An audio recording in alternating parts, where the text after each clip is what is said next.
Hi, it's Steve. Today we'd like to show you how to change the rear leveling leg on your range. It's a really easy repair. Let me show you how we do it. Now to do this repair, we will need to tilt the range on its side or on its back to change that part. So the first thing we'll need to do is to disconnect power.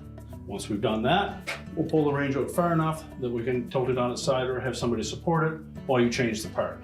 Now with the range safely supported, before we remove the defective leveling leg, just take note of the rough distance between the base frame and the bottom of that leg so that we can install the new one in roughly the same position. If it will turn out by hand, simply unthread it. If it's really snug, use a pair of channel lock pliers. Discard the old one. Make sure there's no damage to that socket.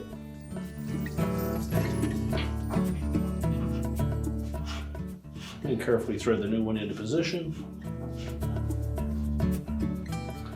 And now we're ready to stand the range up so that we can check the adjustment of that leg. Once we've made sure that the range is level, we're ready to reconnect the power, and your repair is complete.